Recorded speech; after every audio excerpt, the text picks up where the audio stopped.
زینب کو چھوڑ دو، ہم تمہاری جو خواہش ہے پوری کریں گے، ہم میں سے خوبصورت بچی کا نکاح آپ سے کریں گے۔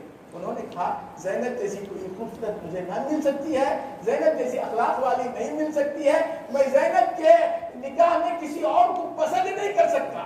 وہاں اس نے بھی نکاح نہیں کیا، حضرت زینب نے۔ 6 سال کے بعد یہ ابو العاص جو ہے اپنے تجارت کے قافلے سے مکے سے نکل کر ملک شام گئے، اور شام ملک شام سے مال و منال لے کر مکہ واپس ہو رہے تھے۔ راستے میں صحابہ کی ایک جماعت سے مٹبھیڑ ہو گئی اور پورا قافلہ جو ہے قیدی بنا دیا گیا مکے والوں۔ اس میں ابو العاص بھی تھے، قیدی بنا کر مدینے کو آ رہے ہیں۔ جب مدینہ شریف آ رہا ہے، ابو العاص صحابہ سے پوچھ رہے ہیں ہماری زینب کہاں ہے، کیسی ہے، بچے کیسے ہیں؟ انہوں نے سب کہا ٹھیک ہے۔ سیدھے وہ حضرت زینب کے گھر پر پہنچی، نماز فجر کا وقت تھا۔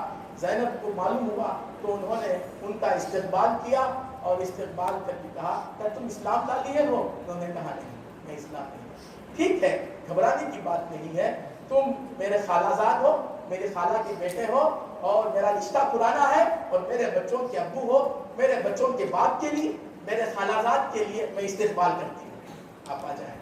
اور جب فجر کی نماز کا وقت ہوا، فجر کی نماز میں پیچھے کے حصے میں حضرت زینب آئی اور زور سے کہنے لگی یا رسول اللہ، میں نے ابو العاص کو امان دے دیا ہے، میں نے ابو العاص کو امان دے دیا ہے۔ حضور صلی اللہ علیہ وسلم نے پوچھا کیا بات ہے، تفصیلی واقعہ ہوا۔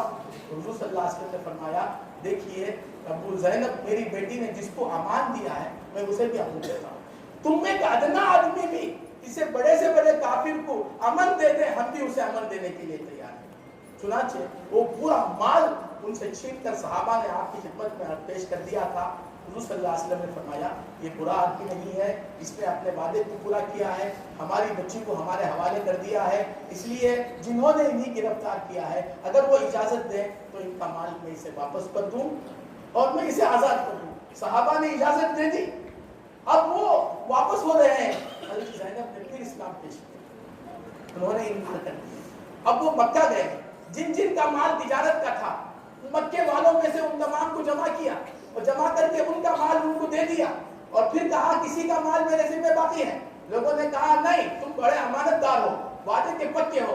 سب کے سامنے کہا تم گواہ رہو کہ محمد مصطفیٰ صلی اللہ علیہ وسلم۔ اور پھر مدینے کی راہ لی اور نماز فجر کا وہی وقت تھا۔ حضور صلی اللہ علیہ وسلم کے آستانے اقدس میں پہنچے اور عرض کیا یا رسول اللہ یہ وہ وقت تھا جب آپ نے مجھے امان دی، یہ وہی وقت چند دنوں کے بعد کا ہے، میں آپ کی خدمت میں حاضر ہوا ہوں اور میں ایمان لاتا ہوں، میں آپ کو اپنا رسول اللہ کا رسول جانتا ہوں، مجھے ایمان میں داخل کریں۔ حضور صلی اللہ علیہ وسلم بہت خوش ہوئے، جب ایمان لا لیے تو کہنے لگے یا رسول اللہ کیا مجھے زینب سے رجوع کرنے کا حق ہوگا، رجوع لوٹا لینے کا، بیوی بنانے کا؟ حضور نے فرمایا ٹھیک ہے۔ 2 روایتیں ہیں، بعض میں نکاح کے بغیر، حضور صلی اللہ علیہ وسلم نے دونوں کو پرانے نکاح کو باقی رکھا، بعض روایتوں میں ہے نکاح کیا اور مہر بھی باندھا۔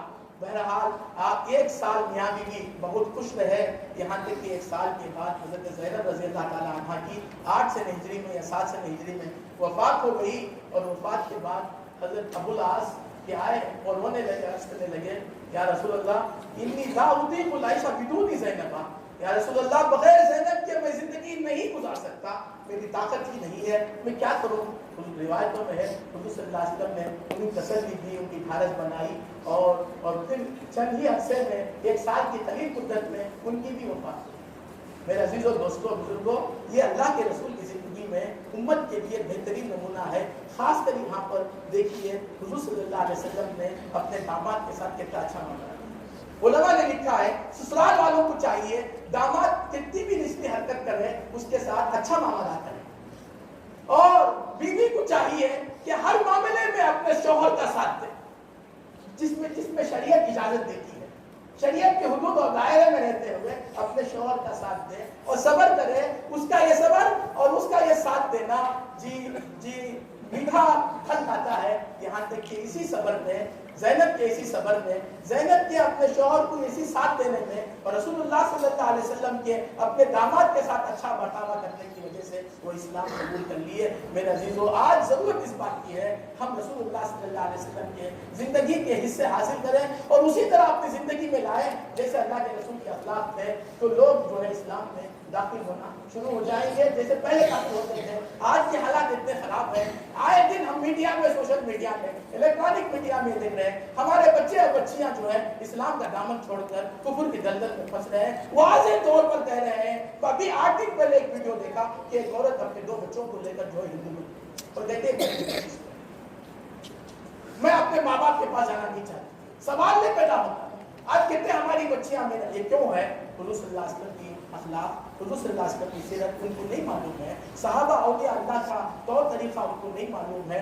ہمیں چاہیے کہ ہمارے اوپر واجب ہے، وقت کا نازک دور ہے، وقت کی پکار ہے، ہمیں اللہ کے رسول کی تعلیمات کو، اللہ کے رسول صلی اللہ علیہ وسلم کی سیرت کو، اللہ کے رسول صلی اللہ علیہ وسلم کی زندگی کے شگوفوں کو، حضور صلی اللہ علیہ وسلم کی تمام زندگی کو امت کے سامنے اور تمام عالم کے سامنے خوب سے خوب پیش کرنا ہے، اپنے گھر بار میں، اپنے بیوی بچوں میں، اپنے خاندان میں۔ جیسا الحمدللہ آج جو ہے ایک اچھا خاصا سیمینار ہی ہے، شیرت کانفرنس ہے، یہ منعقد کیا گیا اور طلباء نے حضور صلی اللہ علیہ وسلم کی زندگی کے ہر حصے کو اجاگر کیا، کسی کو انہوں نے چھوڑا یہ سمجھ میں نہیں آتا۔ اللہ تعالیٰ سے دعا ہے اللہ تعالیٰ مجھے اور آپ کو عمل کی توفیق عطا فرمائے، حضور صلی اللہ علیہ وسلم کی زندگی پر جی ہاں چل کر کامیاب و کامران ہونے کی توفیق عطا فرمائے۔ تمام مدارس کو، خاص کر اس مدرسے کو اللہ تبارک و تعالیٰ قیامت جاری و ساری فرمائے۔